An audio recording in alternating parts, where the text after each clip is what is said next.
So hello guys, welcome back to another video. आज हम आप लोग के सामने डेली करंट अफेयर्स के क्वेश्चंस को आप लोग के सामने लेके आए हैं। डेली करंट अफेयर तो नहीं है, लेकिन सामान्य विज्ञान के कुछ प्रश्नोत्तरी को हम लोग देखने वाले हैं। चलिए शुरू करते हैं। तो सबसे पहला प्रश्न है आपका इसमें कि मानव शरीर की किस ग्रंथि को मास्टर ग्रंथि कहा जाता है। तो जी हाँ, मानव शरीर की उस ग्रंथि जिसका नाम है प्यूसिका, इसको हम मानव शरीर की ग्रंथि को मास्टर ग्रंथि कहते हैं।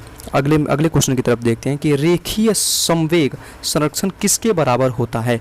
तो रेखीय संवेग आपका न्यूटन के द्वितीय नियम कहता है कि उसके बराबर होता है। अगला प्रश्न है कि सूक्ष्म जीवाणुओं से प्राप्त वे तत्व कौन से हैं जिनका उपयोग सूक्ष्म जीवाणुओं को नष्ट करने के लिए किया जाता है। तो जी हाँ, इसका उत्तर होगा प्रतिजैविक, जिसका उपयोग सूक्ष्म जीवाणुओं को नष्ट करने के लिए करा जाता है। अगला प्रश्न है कि ऊष्मा गति का प्रथम नियम अवधारणा की पुष्टि करता है। किसकी पुष्टि करता है? तो वो आपको ऊर्जा के संरक्षण की पुष्टि करता है आपका। अगला प्रश्न है कि आदर्श गैस की ऊर्जा किस पर आधारित होती है। आदर्श गैस की ऊर्जा आपका किस पर आधारित होती है? तो वो आपका तापमान पर आधारित होता है। अगला प्रश्न है पेट्रोलियम की गुणवत्ता किससे प्रदर्शित की जाती है। तो पेट्रोलियम की जो गुणवत्ता होती है वो आपका ऑक्टेन नंबर से पता चलता है कि पेट्रोलियम हमारा कैसा है। अगला प्रश्न है कि वाष्प भट्टी में किससे आयरन ऑक्साइड उपचयित होता है। तो वो आपका कार्बन से होता है। अगला प्रश्न है कि आप मानव शरीर में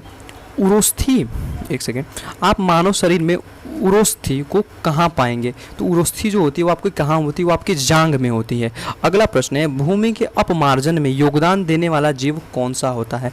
तो भूमि के अपमार्जन में योगदान देने वाला जीव होता है वो केंचुआ होता है। अगला प्रश्न है सूर्य में कौन सा तत्व सर्वाधिक मात्रा में मौजूद है। तो सूर्य में सबसे ज़्यादा जो तत्व मौजूद है वो आपका हाइड्रोजन है। अगले प्रश्न की तरफ बढ़ते हैं कि मानव शरीर के किस भाग में पायरिया रोगल गता है, दांत और मसूड़ा। अगला प्रश्न है कि हीरा डायमंड क्या है। तो हीरा डायमंड आपका शुद्ध कार्बन का क्रिस्टलीय है। अगला प्रश्न है लाल रक्त कणिकाएं कहाँ बनती हैं। तो ये आपकी अस्थि मज्जा में बनती हैं। अगले प्रश्न की तरफ बढ़ते हैं कि शरीर में थर्मोस्टेट ताप स्थिरांक का काम करने वाली ग्रंथि कौन सी होती है। तो जी हाँ, इसका उत्तर होगा हाइपोपैथैलेमस होता है। अगला प्रश्न है पक्षियों के अध्ययन के विज्ञान को क्या कहते हैं। जो पक्षियों के विज्ञान होता है, जैसे कि शरीर के अध्ययन को बायोलॉजी कहते हैं, तो पक्षियों के अध्ययन को विज्ञान को हम क्या कहते हैं। तो उसको हम ऑर्निथोलॉजी कहते हैं। अगले प्रश्न की तरफ बढ़ें कि प्रसिद्ध बिग बैंग थ्योरी किस मुख्य सिद्धांत पर आधारित होती है। तो जो आपका प्रसिद्ध बिग बैंग थ्योरी है वो आपका ऊष्मा की गति के सिद्धांत पर आधारित है। अगले प्रश्न की तरफ बढ़ते हैं कि प्रेशर कुकर में खाना जल्दी क्यों बन जाता है। तो जी हाँ, इसका कारण हम बताते हैं कि बढ़ा हुआ प्रेशर उबलन बिंदु बढ़ा देता है। यानी अगर बढ़ा हुआ प्रेशर कुकर में जो प्रेशर बनता है उबलन बिंदु को बढ़ा देता है, यानी उबालने की क्षमता को बढ़ा देता है। सो ये आपके कुछ जीएस के इंपॉर्टेंट क्वेश्चंस हैं। मिलते हैं नेक्स्ट वीडियो के लिए, तब तक के लिए stay tune and be safe.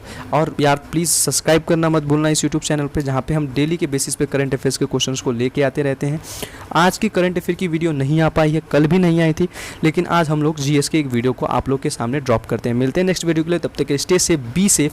मिलते हैं नेक्स्ट वीडियो में। Stay tune.